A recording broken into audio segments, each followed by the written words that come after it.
Ya, halo Bro Arvin. Halo, Apa malam semuanya. kabar? Baik, malam semuanya. Yes, thank you banget ya Arvin bersedia diundang pada acara malam hari ini bersama Support Troopers dan Support Sekuritas.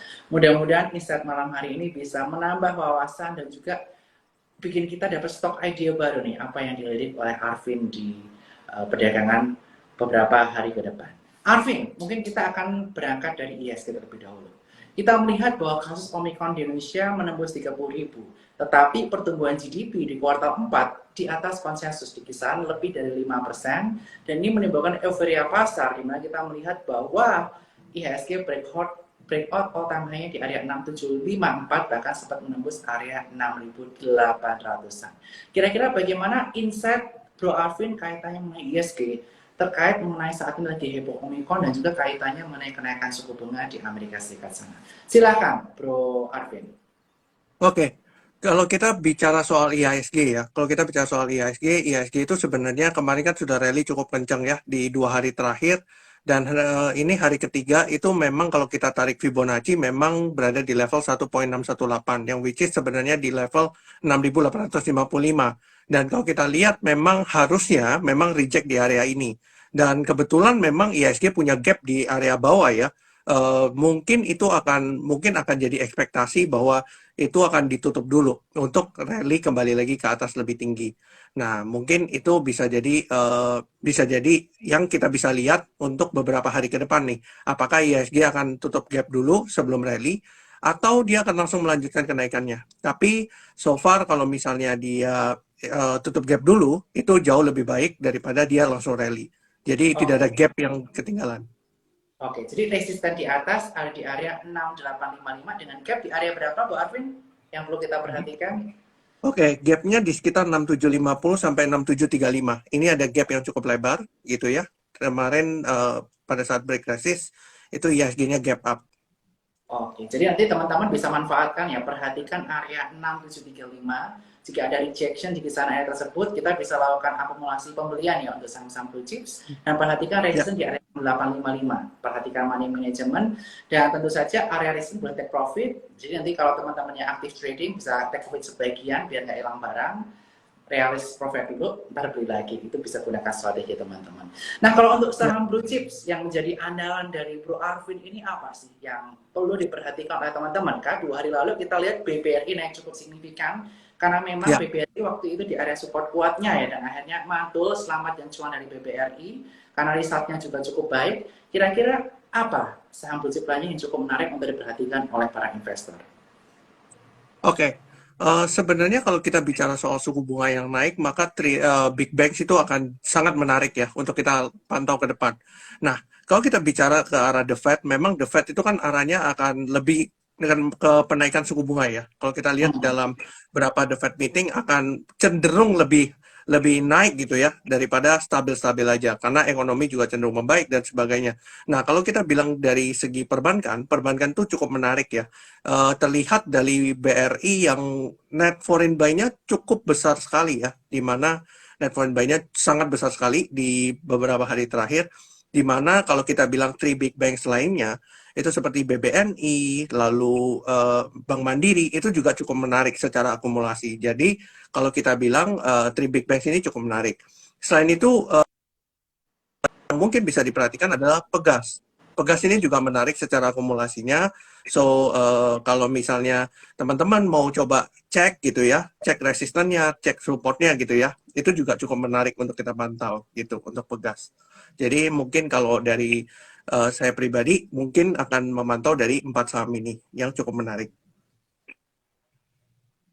Oke, jadi bisa perhatikan big banks. Tadi ada BRI, BMRI, BBNI, dan juga untuk blue chip tadi ada Pegas. Jadi bisa masukkan watchlist ya teman-teman sekalian. Dan buat teman-teman jangan lupa untuk buka rekening spot di ifom.sukosilas.com, dan yang pengen nanya pertanyaan, jangan lupa tanya di kolom Q&A di mana kita akan diskusikan pertanyaan kamu, sektor apa yang menarik, nanti kita akan bahas bersama Arvin Bonani. Nah, tadi ini ada yang nanya juga, dari Big Bang sudah nyebut nih ada BNI, PMRI, dan juga kaitannya mengenai BBRI. Lalu bagaimana dengan BBTN yang risetnya juga lebih baik dari konsensus, bahkan better dan previous year, tapi hasilnya masih pergerakan sahamnya masih cukup laggard atau cukup tertinggal dibandingkan saham perbankan lainnya. Oke, kalau kita bicara soal BBTN tuh secara teknikal juga menarik sebenarnya. Kalau kita bicara soal BBTN, kemarin kan sempat ada kenaikan yang cukup signifikan ya, sekitar 11,5% waktu di tanggal 28 Januari. Dan sekarang coba melakukan tes di area resistnya, resist koreksinya, yaitu di level 1765, sekitar itu. Sekarang masih mencoba untuk retest gitu ya dari resistennya itu. Kita akan menunggu apakah ini akan break atau tidak. Nah, untuk sekarang kalau kita bilang keputusan yang terbaik melihat IHSG-nya juga cenderung mungkin akan ke arah koreksi, makanya kita akan melihat untuk strategi buy on weakness dulu gitu. Kalau mungkin level yang bisa diperhatikan mungkin di area 1725 dan 1655. Mungkin area itu cukup menarik untuk pantulannya. Seperti itu sih. Oke. Jadi kalau untuk blue chips, karena IHSG udah mendekati resistance 6855 dan hari ini ada rejection, waspadai area bawah di area IHSG 6730, kisaran tersebut, dan teman-teman bisa manfaatkan buy on weakness untuk saham-saham blue chips. Tadi disebutkan ada 4 bank ya, BRI, BNI Mandiri, BTN, dan tadi ada Pegas. Bisa diperhatikan teman-teman sekalian. Nah, kemudian kaitannya mengenai BBTN. Kita melihat bahwa pajak kaitannya mengenai properti juga masih ada relaksasi. Kemudian kita melihat saham-saham properti sempat mantul menyusul saham-saham konstruksi yang juga lari. Sebelum kita bahas kaitannya konstruksi, kita bahas dulu properti. Kira-kira properti biasanya ini laggardnya banking. Dan ini udah mulai ada pantulan di area support. Kira-kira menarik tidak untuk saham-saham properti? Ya, saham properti itu ada salah satu saham sektor yang saya watch juga ya secara personally gitu ya, setelah daripada big banks. Karena memang ini ada kaitannya secara relatednya. Dan memang kalau kita bilang properti, kalau saya pribadi saya lagi nge-watch Bumi Serpong, BSDE. Jadi BSDE itu ada salah satu yang menarik secara teknikal. Jadi saya terus terang lagi melihatin BSDE gitu di antara semuanya. Tapi kalau kita bicara soal properti, memang semuanya menarik ya. Sumarekon pun menarik juga, semua menarik. Tapi memang kalau kita bilang kan kita harus milih beberapa aja. Nah, mungkin Sumarekon dan BSDE mungkin bisa jadi pertimbangan gitu. Oke, kalau aku sendiri pribadi paling suka Sumarekon nih. Jadi, tapi semua disclaimer Ya, dari tempat ini ya. Kalau Bro Alvin ada ya, BSD juga. Sesuaikan dengan risk profile masing-masing. Nah, kemudian nih, kaitannya mengenai LQ45 yang baru. Kita melihat bahwa LQ45 ada salah satu penghuni baru yang baru saja melakukan right issue jumbo yang lebih dari 10 triliun, yaitu Waskita. Dan ketika dia digadang-gadang masuk LQ45 dan masuk akhirnya, dia mengalami pantulan cukup signifikan dari kisaran 550-an, sekarang udah hampir di kisaran area 670-680. Kiranya apakah Waskita ini masih cukup menarik untuk kita perhatikan? Melihat flow-nya kita lihat juga cukup besar ke sana. ya. Untuk Waskita Karya memang salah satu yang kemarin kalau kita bilang terpukul cukup dalam ya. Setelah right issue itu mereka terpukul cukup dalam, tetapi ternyata ketika di bawah terjadi akumulasi yang cukup menarik dari Waskita Karya. Dan memang kalau kita bilang Waskita Karya ini adalah konstruksi yang cukup strategis itu ya, dari proyeknya dan sebagainya. Dan terkenal banget Waskita Karya itu memang ahlinya di jalan tol. Nah, ini makanya jadi menarik untuk Waskita Karya untuk kita pantau sama-sama gitu. Pergerakannya seperti apa. So far kalau saya bilang di antara semua konstruksi untuk saat ini, mungkin Waskita Karya adalah yang paling menarik menurut saya gitu sih. Yes, karena Waskita juga kita melihat dia punya proyek jalan tol, plus kalau misalnya SBF masuk kembali dan penanganan COVID sudah berhasil ditangani oleh pemerintah, nantinya biasanya budget atau divestasi dilakukan ke perusahaan-perusahaan seperti Waskita terlebih dahulu, karena dia debt equity ratio-nya juga paling tinggi ya. Jadi turnaround story Betul. ada di Waskita sehingga bisa perhatikan untuk Waskita. Kemudian Ya. kita udah banyak Q&A, tapi kita mau bahas dulu kaitannya mengenai sektor-sektor yang ingin saya tanyakan. Komoditi. Pertama yang saya tanya bukan kaitannya mengenai krisis energi, tapi saya pengen nanya mengenai perang dagang atau perang dunia ketiga yang digadang-gadang antara Rusia dan juga Ukraina yang mengakibatkan harga oil membumbung tinggi bahkan udah mencapai 92 USD per barelnya. Dan menurut banyak analis di luar sana menyatakan bahwa ada potensi oil ini bisa bergerak di atas 100 USD per barelnya. Dan saat ini Ya. harganya sudah harga tertinggi sejak tahun 2014. Bagaimanakah potensi saham-saham related to oil seperti Medco, Elsa, dan juga Akra? Silakan. Oke, kalau kita bilang memang secara fundamental, memang ada perang dunia ketiga ya antara Ukraina dengan Rusia. Nah, kalau kita bilang memang harga minyak ini sangat terpengaruh gitu ya, memang cukup naik gitu ya.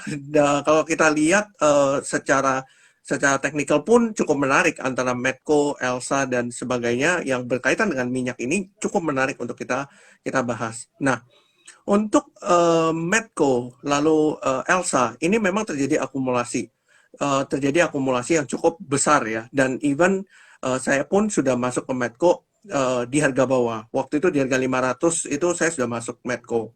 Nah, memang kalau kita lihat secara teknikal itu cukup menarik. Dan Elsa pun juga sama. Nah, memang sentimen minyak ini kan yang menggerakkan memang Medco dan Elsa terutama. Nah, kalau kita lihat memang secara teknikal pun menarik dan secara flow juga menarik. Makanya kemarin kita coba untuk mungkin untuk masuk di Medco dan Elsa dengan pertimbangan memang analis yang rekomendasinya ke arah bullish, ke arah minyak seperti itu. Oke. Lalu untuk komoditas lainnya nih Arvin, kita bahas kaitan mengenai batu bara. Saya Ya, memproyeksikan batu bara itu kita udah mulai taking profit nih. Aku selalu ngomong di saham pagi bahwa perhatikan nih, mulailah taking profit di batu bara perlahan lah. Saya nggak profit all. Saya strateginya bisa 25% di tiap resisten. Misal kita ya, perhatiin si PTBA di area 2870, 2950, nanti 3050 itu bisa perhatikan taking profit. Karena saya menilai biasanya kalau musim dingin itu berakhir, harga saham-saham batu bara cenderung akan melemah karena demand-nya akan melemah. Karena tentu saja biasanya negara-negara barat pakai batu bara sebagai pemanas ruangan. Walaupun kita melihat berbagai berita musim dingin di negara-negara sana, kalau kita lihat di IG story teman-teman kita yang di luar negeri juga, musim dinginnya agak telat. Jadi selesainya juga telat. Apakah batu bara ini menarik untuk diakumulasi atau buat teman-teman yang udah beli cukup hold aja, nanti perhatikan resistance untuk take profit. Bagaimana pandangan dari Bro Arvin Manami? oke. Kalau kita bicara soal batu bara ya, kalau kita bicara soal batu bara, itu kan kita harus membedakan antara batu bara yang mungkin punya project ke depannya atau atau batu bara yang seperti apa. Karena kan cukup berbeda ya, secara fundamental pun juga cukup berbeda. Nah, kalau kita bicara soal batu bara, maka yang menarik adalah perusahaan batu bara yang berkaitan dengan EV. Kalau kita bilang kan sekarang kan pemerintah menggalakkan soal electric vehicle dan sebagainya gitu ya.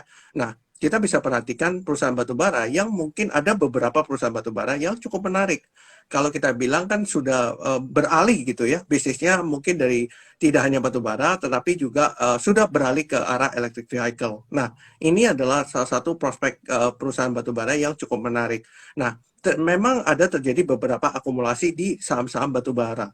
Nah, tinggal dari teman-teman bisa cari dan bisa proyeksikan kira-kira perusahaan batubara mana yang punya potensi untuk beralih bisnisnya ke arah electric vehicle atau memang mempunyai ekspansi ke arah sana. Seperti itu sih Oke. untuk ke Indi depan. dan Toba, bukankah itu Arvin Ya, bisa both, diperhatikan both of, area resistennya antara Indi dan Toba lebih menarik mana? oke, Kalau dari Bro oke, Arvin, kalau aku lihat Toba udah ketinggian ya. Tapi kalau ya. Indi sih masih good kalau menurut aku. Tapi menurut Arvin bagaimana nih? Silahkan. Ya, so far kalau yang saya lihat indie itu adalah yang cukup menarik ya. Memang kemarin tuh indie memang cukup koreksi dan sekarang berusaha untuk reversal. Nah, indie baik banget kalau bisa dapat di level 1950 atau even 1900 itu sangat bagus banget. Nah, Yes. dengan kita masuk di area itu, stop loss kita akan sangat kecil banget gitu, dengan risk yang sangat kecil. Nah, sekarang kalau kita bilang indie dan Toba mungkin bagusan mana? Mungkin kalau sekarang secara price wise mungkin indie yang lebih menarik gitu. Kalau untuk sekarang, karena Toba pun Toba kan mungkin sudah udah naiknya banyak yang cukup. hold ya. Betul. Jadi ini kita udah banyak yang mau melakukan aktivitas taking profit karena naiknya udah cukup Betul. signifikan ya. Jadi kisaran area Betul. 1300 1400. Jadi kalau cari yang risiko yang lebih minim mungkin indie, kalau pengen mengejar harga bisa tapi perhatikan value-nya atau jumlah nominalnya bisa dikecilin karena risikonya semakin besar seperti itu. Ya, Jadi kalau betul. saham-saham batu bara yang related sama musim dingin, nggak ada kaitannya mengenai EV-EV-an, mungkin kita bisa take profit bertahap ya. Kalau yang untuk Ya, kaitannya mengenai EV yang ada alternatif energi, teman-teman bisa mulai pantau. Oke, kalau kemudian kaitan mengenai electric vehicle-nya nih, kita melihat MDKA yang akan mulai melakukan ekspansi ke nikel sedikit melemah. Harum juga kembali menguji area support di kisaran area 9.900 sampai 10.000. ya, Apalagi Antam dan Timah walaupun sudah membentuk base yang baru, tapi kita melihat bahwa mereka belum ada kenaikan yang berarti. Apakah ya. saham-saham yang kaitannya mengenai EV ini masih bisa kita perhatikan dalam jangka pendek maupun jangka panjang? Mengingat oil price semakin membumbung tinggi, mungkin banyak orang yang berpikir daripada oil price cukup tinggi, mending kita naik active vehicle tinggal ngecas, terutama di negara barat sana. Bagaimana pandangan Arvin? Oke, kalau kita bicara soal perusahaan yang berkaitan dengan EV gitu ya, EV ini cukup menarik sebenarnya untuk secara jangka panjangnya. Proyeknya itu masih sangat panjang menurut saya pribadi gitu ya. Jadi personally kalau saya lihat project untuk EV itu sangat panjang. Tinggal kita mencari entry point yang baik itu di mana. Intinya kan itu sebenarnya. Kalau misalnya kita ambil, misalnya bisnis ini cukup baik tapi entry point-nya nggak pas gitu ya, kadang kita bisa cut loss di tengah jalan. Nah, permasalahannya adalah makanya kenapa kita harus ngerti teknikalnya gitu ya. Kita harus ngerti teknikalnya, entry point-nya di berapa dan sebagainya. Nah, kalau kita bicara soal vehicle, memang kan banyak yang beredar gitu ya soal Indy. Yang terakhir kan mengagetkan itu ada Indy sebenarnya. Makanya Foxconn, sempat ya, arah gitu ya. ya, Betul, ya. sempat arah kan. Lalu tiba-tiba tanpa ada berita apapun tiba-tiba arah begitu. Nah, ternyata berkaitan dengan EV. Nah, sekarang kita tinggal cari potensi-potensi mana sih yang kira-kira menarik untuk saham-saham yang berkaitan dengan EV. Mungkin ada hubungannya lah, at least ada hubungannya dengan EV. Itu sih. Tapi kalau secara long term prospect, ini sangat prospek sih. Wow, berarti ini bro ini cukup pulih sama ini ya. Ini udah ada tanda-tanda yang teman-teman. Tapi sekali lagi perhatikan money management dan semua acara hari ini disclaimer. Ini memang pandangan Ya, pribadi saya dan juga Bro Arvin. Jadi teman-teman nanti bisa uji lagi bagaimana pembicaraan pada malam hari ini. Oke, ya, kita sekarang akan beralih nih ke saham-saham yang cukup ngegas di tahun macan air. Di mana air ini secara elemen cukup bagus terhadap kayu karena dia memberikan nutrisi berupa air kepada kayu menurut Feng Shui ya, menurut Hong Shui ya, seperti itu. Dan kita melihat di awal tahun baru China, terutama di beberapa hari yang lalu kita melihat sempat breakout mulai dari LC, DSNG dan juga TAPG. Dan harga sahamnya cukup lebar dibandingkan dengan harga CPO yang telah mencapai kisaran 5.600 Malaysian Ringgit per tonnya. Kira-kira bagaimana pandangan Bro Alvin mengalami kaitan mengenai hal ini?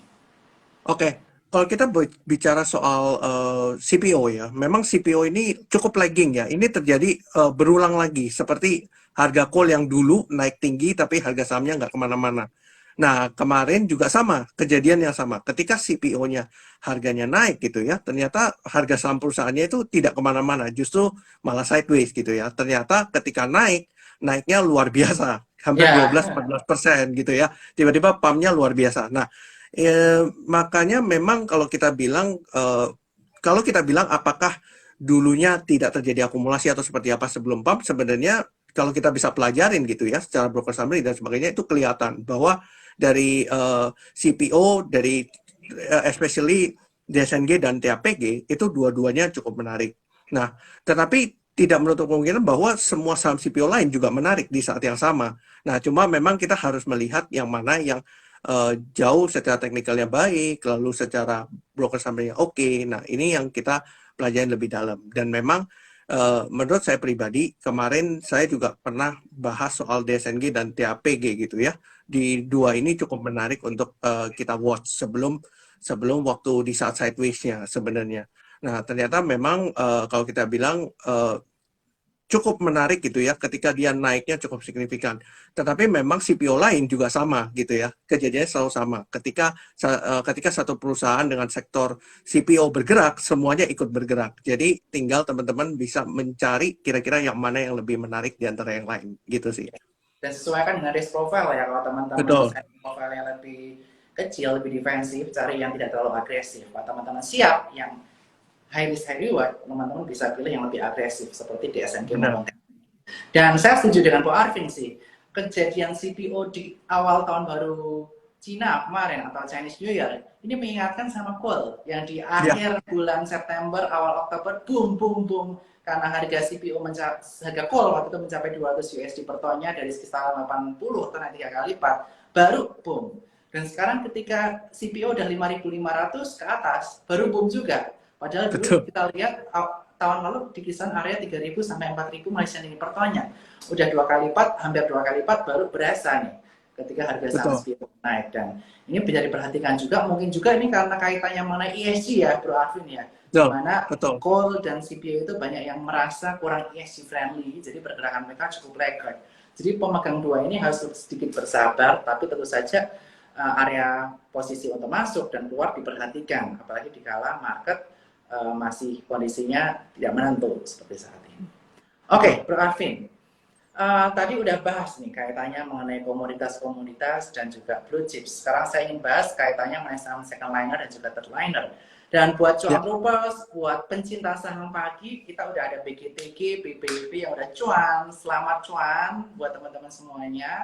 Tapi sekali lagi, jangan kejar harga. Kalau misalnya teman-teman nggak cukup yakin dengan fundamental segala macam, kita bisa diskusikan saham-saham lain nih buat hari ini. ya, Karena BGTG, BPIP, aku udah sering ngobrol banget nih sama influencer yang lain ya. ataupun di Clubhouse dan harganya udah naik cukup tinggi juga. Jadi kalau aku bicara sekarang nanti dikira pom-pom or something, jadi aku mau bahas yang lain. Nah, Oke. kita mau bahas nih, aku mau bahas kaitannya mengenai Air Asia Food, di mana kita melihat Air Asia Oke. itu melakukan ekspansi cukup signifikan ya, di mana di Ya, Thailand dia ini mengakuisisi Gojek Thailand. Di ya, Malaysia, harga sahamnya hari ini naik kurang lebih 16 sampai 17%. ya, Dan juga kita melihat di Indonesia baru aja hari ini Air Asia Food rilis di Indonesia bekerja sama dengan Shilin dan berbagai restoran lainnya. Dan secara mengejutkan ini juga berdampak ke saham yang related dengan Air Asia Indonesia, yaitu CMPP dan juga kaitannya mengenai PSKT. PSKT ini yang jauh ya. lebih liquid ya daripada CMPP. Kalau CMPP mungkin profilnya lebih tipis, tapi PSKT ini lebih liquid buat teman-teman yang mencari likuiditas. Kira-kira bagaimana Ya. pandangan Bu Arvin Honami kaitannya mengenai CMPP dan juga PSKT? Silakan. Oke. Kalau kita bicara soal CMPP, CMPP itu memang cukup menarik ya setelah berubah nama menjadi Capital A. Kalau kita bicara soal uh, Pak Tony Fernandes, itu berbicara soal merubah bisnisnya gitu ya dari AirAsia penerbangan menjadi sebuah Capital A. Dan kalau teman-teman perhatikan gitu ya, mungkin riset lebih dalam, AirAsia.com-nya sekarang tidak hanya menjual tiket pesawat AirAsia saja, tetapi kalau bisa dilihat bisa menjual maskapai lainnya. Artinya, sebenarnya ada transformasi bisnis di sini. Nah, itu yang pertama. Yang kedua, CMPP ini cukup menarik di mana seperti Bro Bernard bilang mengenai AirAsia Food. Nah, AirAsia Food ini kan juga menarik gitu ya, pasar-pasar yang cukup menarik. Kalau kita bicara soal GoFood dan GrabFood, memang mereka marginnya sangat besar di sana.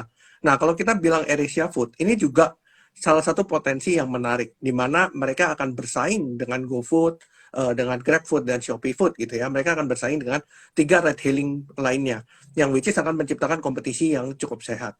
Nah, AirAsia arahnya pasti akan ke super app. Itu yang kita bisa prediksi untuk saat ini gitu ya, lebih ke arah super app. Artinya dia menjadi one stop lifestyle solution gitu ya. Kalau teman-teman bisa riset lebih dalam, itu banyak banget informasinya, teman-teman bisa perhatikan gitu ya. Lalu terkait dengan PSKT ini cukup menarik ya, di mana akhir-akhir ini volume transaksinya mulai ada, lalu memang berkaitan dengan AirAsia juga. Dan ini kan sebenarnya Red Planet Hotels gitu ya. Awalnya itu memang jump in-nya dari AirAsia itu sendiri. Nah, sebenarnya kalau kita bilang secara teknikal PSKT cukup menarik gitu ya. Cuma tinggal dicari entry point yang pas seperti apa. Tetapi so far untuk PSKT sendiri mungkin teman-teman bisa perhatikan karena ini kan saham yang volatilitasnya cukup tinggi. Nah, ini teman-teman yang punya risk profile yang agak rendah, mungkin jangan terlalu banyak exposure-nya di sana, mungkin lebih cenderung kecil aja di PSKT ini. Tapi teman-teman yang mungkin profile risk-nya cukup tinggi gitu ya, bisa untuk akumulasi beli di PSKT itu sih. Oke. Jadi ini kaitan mengenai Asia, teman-teman udah paham ya. Mudah-mudahan memberikan Ya, insight yang luar biasa. Nanti kita akan panggil Bro Jason juga, dia yang berkali-kali ngomong ke saya, CMPP SKT, that's interesting, dan thank you buat cuannya Bro Jason. ya, Kemudian saya juga mau nanya nih, kaitannya mengenai grup MNC yang ya, harganya naik gila-gilaan, di mana ya, MNC sebelumnya membuka holding digitalnya, yaitu kaitannya mengenai RCTI Plus, K-Vision yang ada di MSIN, kemudian ya, Vision Plus yang ada di IPTV. Kemudian kita juga melihat kaitannya mengenai holding finansial yang rencana akan dibangun under PICAP dan juga ya, BABP yang merupakan ya. akan menjadi hubnya dari semua financial institution melalui aplikasi Motion-nya. Kira-kira bagaimana kaitannya mengenai saham-saham MNC yang perlu kita perhatikan? Silakan Bro Arvin. Oke, kalau kita bicara soal saham MNC, memang naiknya cukup signifikan ya beberapa hari ini. Mungkin sangat menarik bagi orang-orang gitu ya untuk melihat pergerakan saham MNC yang luar biasa. Tapi memang kita harus perhatikan bahwa di saham MNC sendiri volatilitasnya cukup tinggi. Jadi teman-teman harus sangat berhati-hati di sini. Jadi money managementnya diatur, lalu trading plan-nya seperti apa harus diperhatikan. Nah, kalau kita bicara soal MNC Group, ini menarik banget gitu ya, karena contohnya kayak seperti Becap dan sebagainya, itu cukup menarik bagi saya pribadi, itu cukup menarik. Makanya kenapa mungkin saya sempat ngomong-ngomong ke beberapa orang gitu ya mengenai Bank Kapital, terutama di bagian akumulasinya yang cukup menarik. Nah, kalau kita bilang Bank Kapital itu memang dari awal itu cukup menarik memang akumulasinya. Nah, selain itu yang cukup menarik lainnya adalah BABP. Dan memang salah satu yang cukup menarik juga adalah di antara semua MNC Group adalah IATA.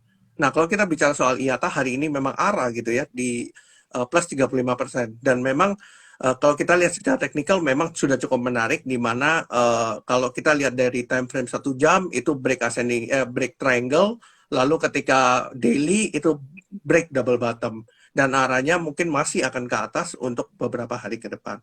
Mungkin teman-teman bisa perhatikan, tetapi teman-teman harus perhatikan juga risk-nya seberapa. Itu entry point yang cukup jadi penting gitu ya, dan money managementnya. Mungkin itu sih. Oke, jadi bisa perhatikan tadi ada BCAP, MNC Capital ya maksudnya bro ya, bukan Bank Ya, Capital. betul. Capital. MNC Capital. Kemudian Bank MNC Internasional atau BABB, dan juga bisa perhatikan tadi kaitannya mengenai IATA. Tapi sekali lagi saham-saham MNC ini pergerakannya cukup agresif, jadi kalau teman-teman defensif porsinya jangan banyak-banyak. Kalau teman bisa agresif bisa perhatikan. Dan, tetapi jangan lupa untuk perhatikan money management juga, dan juga disiplin stop loss. Belajar dari pengalaman, kalau teman-teman nggak di-cut loss, teman-teman takutnya antar malah terjerembab lebih dalam lagi. Apalagi saham MNC likuiditasnya cukup tinggi biasanya seperti BABB. Kalau sebenarnya teman-teman keluar pun bisa keluar kalau teman-teman ingin melakukan stop loss seperti itu. Ya, Oke, dan di sini aku pengen buka Q&A dari teman-teman sekalian. Plus aku pengen Bro Jason ngomong nih soal CMPP dan PSKT nih. Karena Bro Jason ini yang meracuni aku nih untuk riset lebih dalam kaitannya mengenai PSKT dan juga CMPP. Mungkin Bro Jason ini bisa ngasih pandangan nih kira-kira. Bro, thank you nih joinnya. Nah, Agak Arvin juga. ya. Dan Arvin ini juga dulu member investor muda ya. Oh iya. Yes, jadi ini suhunya nih. Silakan Bro Jason untuk Apa nih? pandangan Soal kaitannya apa, mengenai CMPP dan juga PSKT AirAsia. Silakan. Oh iya, enggak, kalau CMPP sih waktu itu kita liatinnya menarik gara-gara ini sih. CMPP kan industri penerbangan ya, banget ya. Industri penerbangan memang kan suffer banget sama pandemi. Kita sudah lihat 2 tahun tuh semua penerbangan kelas dunia, SQ, KK Pacific, Garuda Indonesia kan ruginya benar-benar parah. Bahkan hampir semua pembukuan di pesawat juga sampai minus kan. Garuda pun equity-nya minus, sahamnya disuspend 2 tahun. Enggak, begitu pula dengan CMPP, AirAsia Indonesia juga sama, equity-nya minus. Dan equity minus ini juga nggak cuma di operasi di Indonesia. Kalau kita lihat di AirAsia Holding yang di Malaysia pun juga sama. Itu sampai, bahkan dia dapat lokasi khusus namanya lokasi PN17, itu tandanya equity-nya negatif. Dan kalau misalnya tidak ada perubahan dalam waktu 1 tahun ke depan, sahamnya terancam delisting. Nah, ini juga sama yang di Indonesia. Di Indonesia kemarin dia tanda kutip dapat keduaan bursa karena dua hal. Keduaan pertama, karena free float-nya cuma 1,5%. Nah, kalau mereka nggak mencapai 7,5, mereka akan kena delisting. Dan juga equity-nya negatif. Nah, yang buat poin pertama ini CMPP sudah menyelesaikan, mereka sudah melakukan semacam placement 6% saham publiknya di harga tertentu, dan itu sudah terjadi di awal tahun kemarin, dan awal tahun ini, maksudnya. Nah, yang kedua ini equity negatif. Nah, equity negatif ini kan kira-kira kita akan cari tahu nih, apakah equity-nya bisa jadi positif atau enggak, ya kan? Dan menurut saya sih ada banyak hal yang menarik ya, karena pertama, yang saya tertarik kok bisa CMPP sahamnya suspend 2 tahun, tiba-tiba suspendnya kebuka, ya kan? Karena kalau misalnya kita mau pakai konspirasi agak koreksi pun, harusnya kan Garuda lebih punya koreksi bahkan, ya, karena Garuda adalah saham BUMN, tapi kok bisa tiba-tiba dibuka suspendnya. Dan lucunya, kalau misalnya teman-teman compare chartnya CMPP dan PSKK, itu gerakannya sama, ya kan? CMPP dan PSKK itu kayak seolah-olah aku mirip. Nah, ini kayaknya menurut saya ada sesuatu sih, kenapa CMPP ini suspendnya buka, dan mereka sudah menyampaikan juga bahwa pas mereka buka suspend, mereka akan memenuhi semua ketentuan bursa, free float, dan juga mereka sudah menyampaikan bahwa, ini statement CEO AirAsia ya, jadi di Pubex terakhir, statement Direktur Utama AirAsia, bahkan CEO-nya ngomong bahwa tahun ini pembukuan AirAsia Indonesia akan positif laba bersihnya, karena mereka melihat akan ada perbaikan di industri tourism dan juga bisnisnya nggak hanya cuma penerbangan. Kalau teman-teman melihat apakah ada efek pembukaan border sama saham AirAsia, teman-teman bisa lihat hari ini AirAsia Malaysia di bursa Malaysia naik 16%, karena hari ini juga Perdana Menteri Malaysia baru mengumumkan bahwa Malaysia akan open border tanggal 1 Maret 2022. Pas pengumuman itu di launching, langsung saham AirAsia naik 16%, dan AirAsia kan juga revenue 80% masih dari Malaysia ya, dan ASEAN itu dia juga sangat besar, penerbangannya juga banyak. Nah, cuman yang saya menarik ini sih Pak Bernard, menurut saya AirAsia ini bisa jadi sebuah super app yang menarik, karena kalau kita lihat Grab sama Gojek itu adalah super app yang dimulai dari mobilitas di darat, ya kan, ojek dan juga mobil.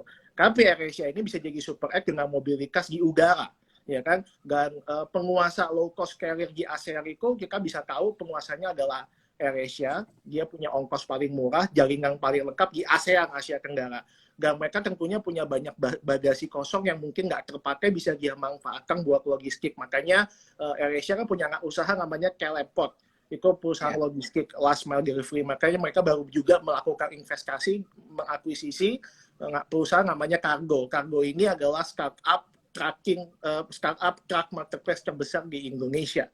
Jadi menurut saya sih ini AirAsia serius banget menarik, dan mungkin bisnis informal yang teman-teman bisa bayangkan ya. Kita kan dulu biasa kalau ada teman keluar negeri, kita suka melakukan yang namanya just tip, ya kan, kayak orang ke Singapura just tip dong, orang ke Aussie kalau just tip beli vitamin dong. Nah, ini kan si AirAsia bisa ambil pasar just tip ini, pasar informal yang biasanya just tip ini bisa dipakai dengan jaringan AirAsia Super App, karena mereka bisa punya logistik dari negara A, negara B, negara C. Jadi ini sih menarik sih Pak Bernard. Jadi dan equity-nya juga negatif 4,5K ya, 4,5K.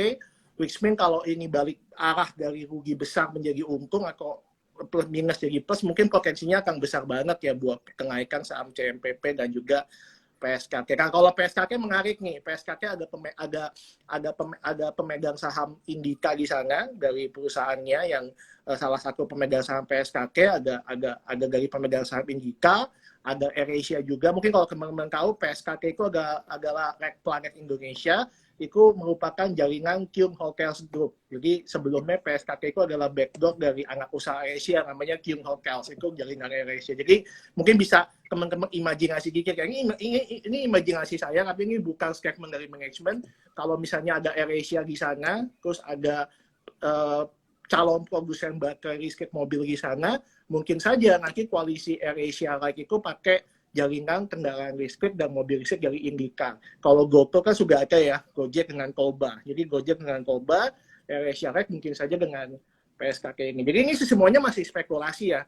Tapi ya tentunya spekulasinya ada dasar, karena kita bisa tahu AirAsia di Malaysia-nya itu punya kepentingan untuk mengdekonsolidasi bisnis di Indonesia-nya. Soalnya kan bisnis di Indonesia kan rugi besar, dan sahamnya mereka mayoritas di Indonesia. Makanya kerugian yang tercatat di AirAsia Indonesia masuk ke pembukuan mereka di AirAsia Malaysia selaku holding. Nah, salah satu solusinya untuk mereka mengecilkan equity negatif di level Malaysia adalah mereka melakukan dekonsolidasi. Which means mereka harus unggah pemegang saham baru di CMPP Indonesia, dan porsi kepemilikan AirAsia jadi mengecil, dan mereka bisa nggak usah mencatat kerugian di Indonesia ke level buku di holding Malaysia. Nah, itu yang menurut saya adalah sebuah kepentingan untuk harga sahamnya mengarik. Jadi kita tahu saham itu nggak bergerak cuma karena teknikal dan fundamental.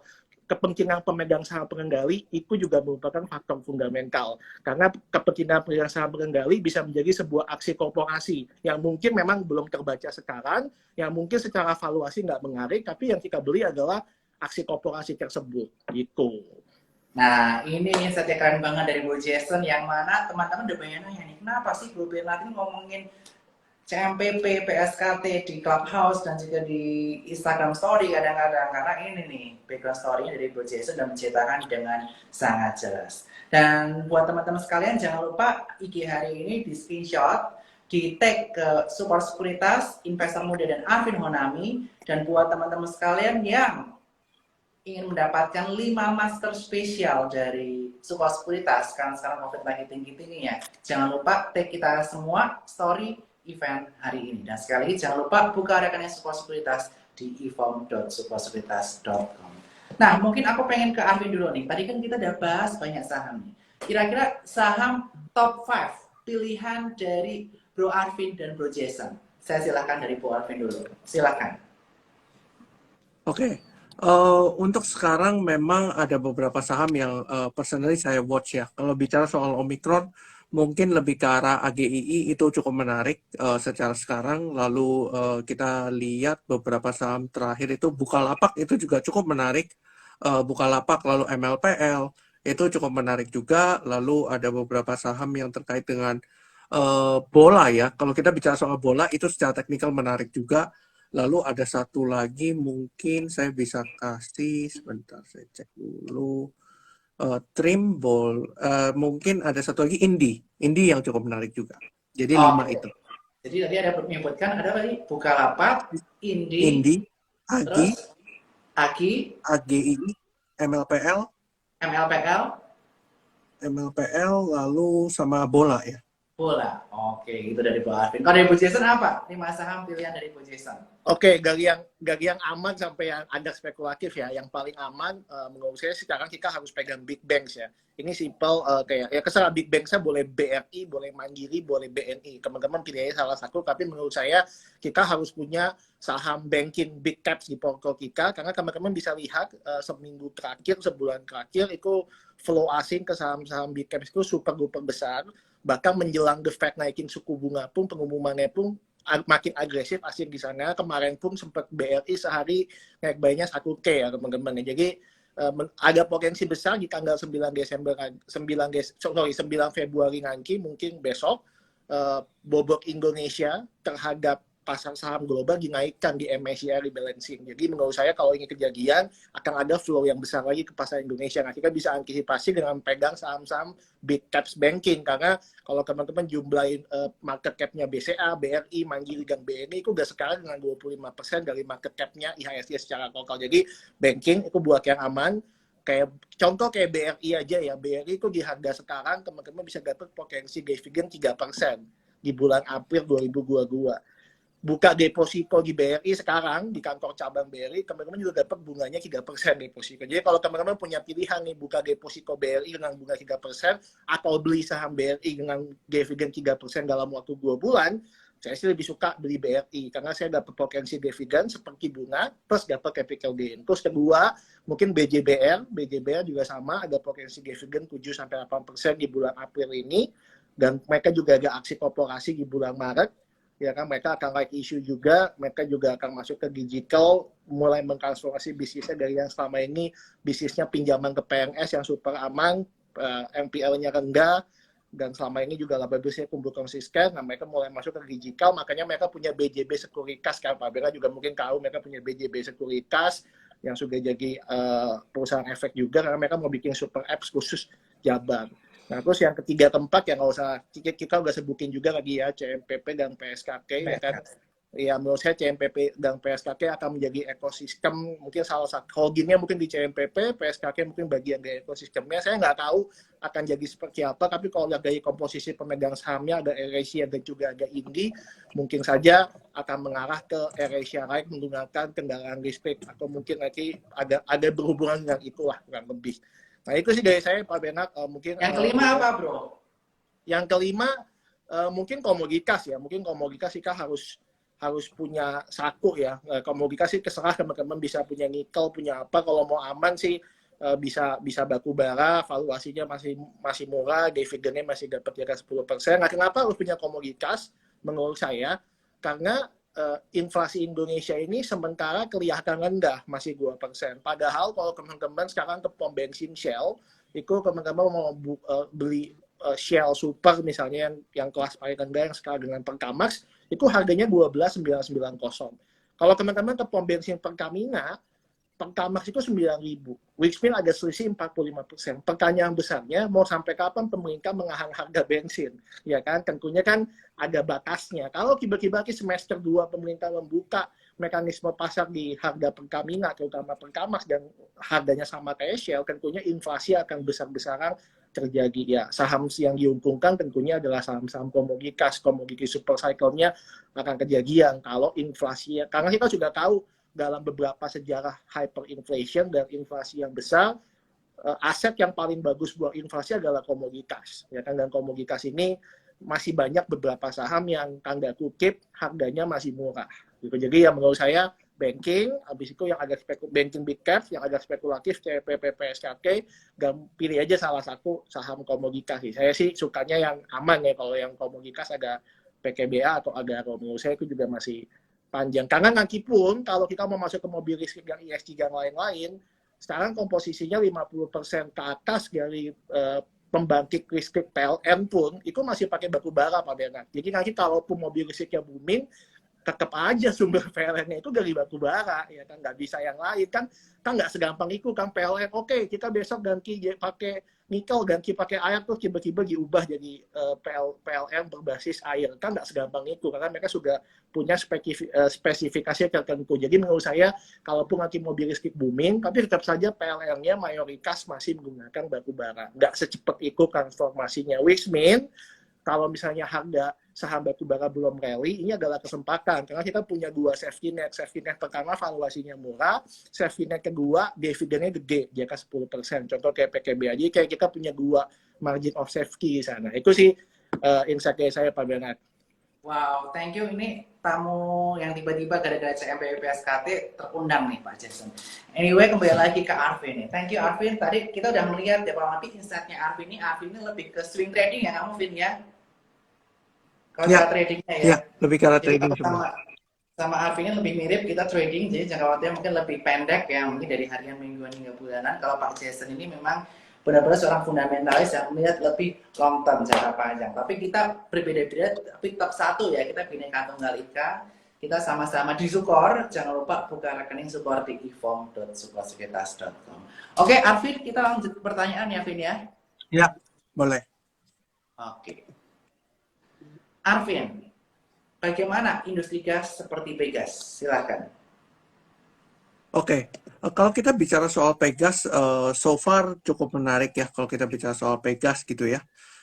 Secara sekarang kalau kita bilang Pegas ini, kalau kita bilang secara teknikal gitu ya, Pegas ini cukup menarik dan flow-nya cukup menarik. Sebenarnya kalau kita mau ngambil Pegas gitu ya, teman-teman bisa consider area sekitar level, sebentar, 1355. Itu adalah area yang cukup menarik. Kalau memang dia mantul di level 1355, maka akan membentuk sebuah pattern inverted head and shoulder yang which is secara teknikal itu merupakan reversal pattern seperti itu.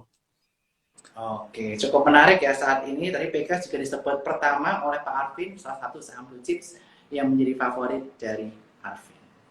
Oke, selanjutnya Bukalapak juga menarik. Nah, ini dari salah satu pilihan dari Bro Arvin nih. Gimana nih Bukalapak? Ya, oke. Kalau kita bicara soal Bukalapak, memang terjadi flow beberapa hari terakhir dan memang Bukalapak kalau kita seperti seperti saya sebut juga, Bukalapak itu cukup menarik. Karena memang polanya juga sama, di mana Bukalapak itu membentuk sebuah pola inverted head and shoulder yang which is merupakan sebuah reversal pattern dari bearish ke bullish gitu ya.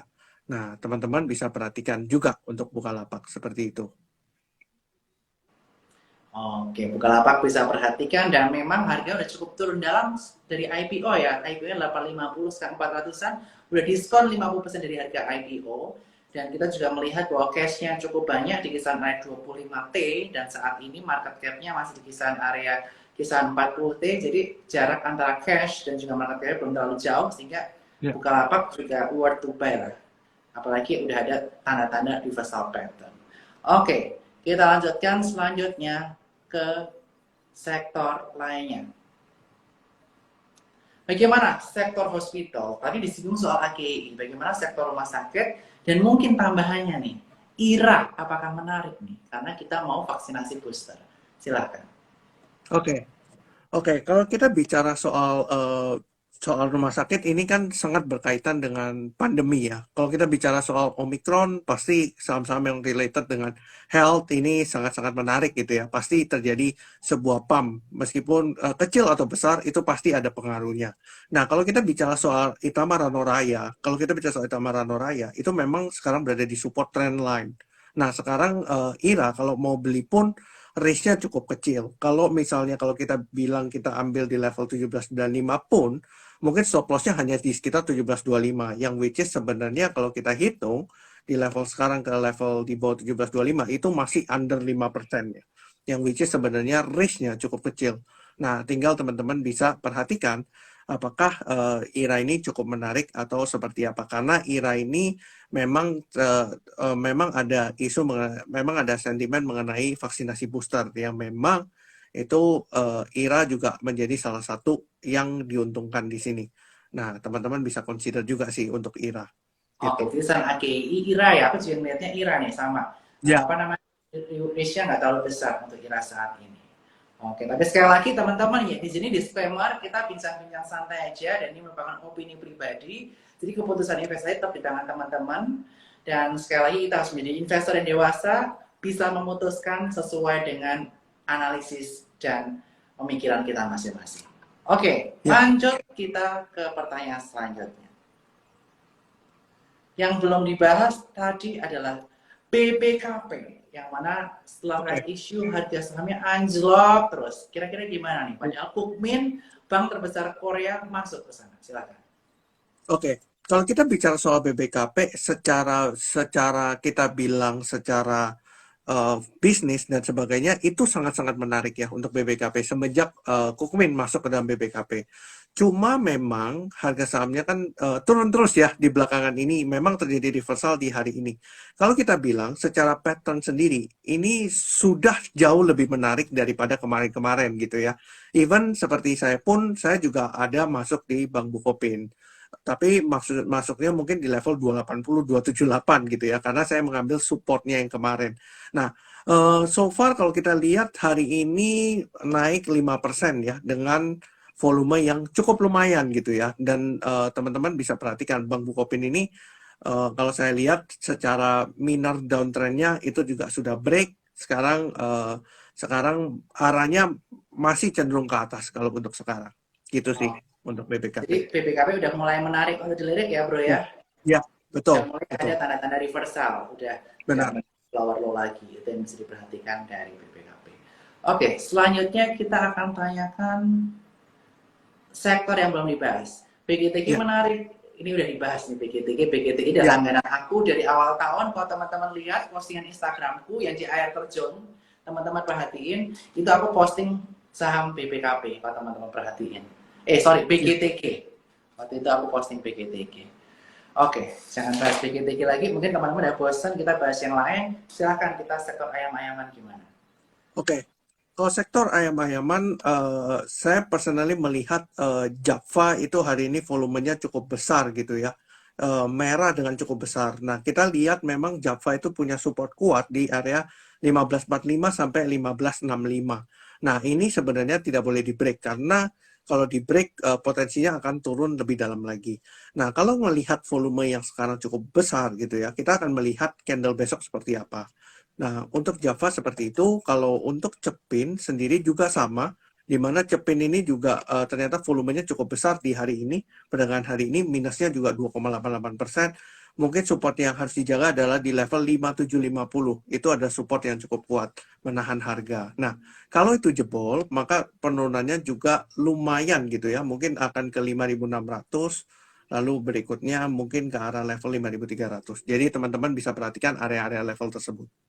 Oke, jadi Bro Arvin, kita lihat juga ya harga ayam-ayaman juga turun karena mengapa? Karena pemerintah juga Ya, memproyeksikan bulan Februari ini bukan inflasi, masih terjadi deflasi. Karena apa? Salah satunya adalah penurunan harga ayam dan telur ayam. Inilah yang mengakibatkan saham-saham ayam-ayaman mengalami koreksi karena tentu saja performance mereka ini sangat bergantung dengan harga ayam, harga telur, dan betul. harga pakannya. Seperti itu. Oke, kita lanjut ke Duolipo, MLPL, MPPA. Gimana nih? Oke, Setelah turun beruntun, naiknya juga gila-gilaan. MLPL dan MPPA, gimana pandangannya? oke. Kalau kita bicara soal MLPL dan MPPA begitu ya, saya memang ada sempat bahas di mungkin dengan grup dengan Bro Jason juga, saya sempat bahas mengenai MLPL dan MPPA. Nah, sebenarnya kalau kita bicara soal saham itu kan tidak hanya bicara soal fundamental dan teknikal, tapi kita juga bicara soal kepentingan. Nah, kalau kita bilang bahwa kita tahu bahwa MLPL dan MPPA waktu ketika Goto masuk itu Goto masuk waktu itu harganya cukup tinggi di right issue-nya. Nah, sekarang kalau kita bilang kan harganya turun luar biasa dalamnya. Nah, sekarang kalau kita bilang MLPL dan MPPA secara teknikal jauh lebih menarik untuk sekarang. Nah, kalau kita bilang untuk MLPL dan MPPA, sebenarnya saya pribadi dengan grup yang dengan Bro Jason juga, saya juga ada rekom MLPL dan MPPA. Tapi waktu itu masih harganya agak di bawah gitu ya. Ya. Waktu itu harganya agak di bawah. Jadi so far sekarang kan sudah rally cukup kencang dan kita lihat hari ini mungkin ada retracement sedikit gitu ya karena rally-nya sudah cukup kencang. Mungkin teman-teman bisa perhatikan area-area support yang sebelumnya. Mungkin kalau di MPPA itu kalau kita lihat ya MPPA sendiri itu punya support di level 300, itu support yang cukup kuat 300 sampai 312. Lalu MLPL itu ada di level sekitar 254. Ini yang menarik gitu untuk MLPL dan MPPA. Kedua ini cukup menarik karena kepentingan satu, yang kedua memang karena Goto right issue-nya di atas. Itu teman-teman bisa perhatikan. Oke, mantap ya. Dan selanjutnya dua pertanyaan terakhir nih. Kita akan bahas Ya. kaitannya mengenai BBYP. Tadi BGTG udah cuan, selamat ya udah cuan. BBYP mungkin ini ada, kemarin sempat koreksi dalam ya, ada mulai dari reversal, tapi kemarin ketahan di MA20 di kisaran 2130 240. Tapi hari ini sepertinya tembus nih MA20-nya. Gimana nih kira-kira si BBYP? Oke, kalau kita bicara soal BBYB ini sebenarnya kalau kita bilang secara fundamental itu cukup menarik untuk BBYB sebenarnya. Kalau kita bicara soal BBYB, ekosistemnya luar biasa gitu ya, punya semua ekosistem yang terkoneksi dengan baik. Nah, BBYB itu sebenarnya kalau di harga sekarang pun sebenarnya masih bergerak konsolidasi gitu ya. Konsolidasi dalam arti itu lebih ke arah ke atas sebenarnya. Nah, cuma kita menunggu konfirmasi dari breakout-nya di time frame yang lebih kecil. Nah, untuk sementara bergeraknya mungkin akan konsolidasi di level 2000 sampai 2220. Itu ekstrimnya ya, atas dan bawahnya. Kurang lebih di level itu. Tapi untuk secara fundamental BBYB sangat menarik untuk kita lihat gitu. Oke, 2000 sampai 2220 dan support menargetkan BBB di harga 4340. Dan hari Ya, ini kita berbincang saham cukup menarik ya bersama Bro Arvin. Tadi ada bintang tamu juga. Tadi kita ngejar Jason karena pas banget hari ini peluncuran AirAsia Food, CMPP SK juga menguat, AirAsia Malaysia menguat. Jadi saya tadi panggil beliau juga nih, mumpung tadi nonton. Kira-kira gimana nih closing statement dari Bro Arvin? Apa yang harus diperhatikan di kondisi market saat ini? Dan kemudian sektor apa yang jangan ketinggalan di dalam market saat ini? Silakan. Oke, kalau kita bicara soal IHSG sendiri, IHSG kan cenderung terkoreksi tadi untuk hari ini. Dan kalau misalnya dia turun pun, saya pribadi tidak kaget sebenarnya, karena memang ada gap di bawah gitu ya. Nah, justru di kesempatan-kesempatan ini adalah kesempatan yang baik untuk teman-teman untuk mengambil saham-saham blue chip sebenarnya. Seperti yang tadi Bro Jason juga bilang. Nah, untuk blue chip ini kan akumulasinya sangat-sangat luar biasa gitu ya. Jadi kita melihat 4 big banks ini akan sangat menarik untuk kedepannya yang akan membawa IHSG naik lebih tinggi. Nah, untuk saham-saham yang lain yang kita bisa perhatikan adalah mungkin yang berkaitan dengan teknologi. Ini yang kemarin dropnya cukup dalam, dan teman-teman bisa perhatikan kalau teknikalnya sudah mulai menarik, teman-teman bisa boleh entry. Atau bank digital yang kemarin belum jalan. Contohnya kayak Bank Bukopin, BGTG juga baru breakout ya dari double bottom pattern. Itu salah satu yang cukup menarik.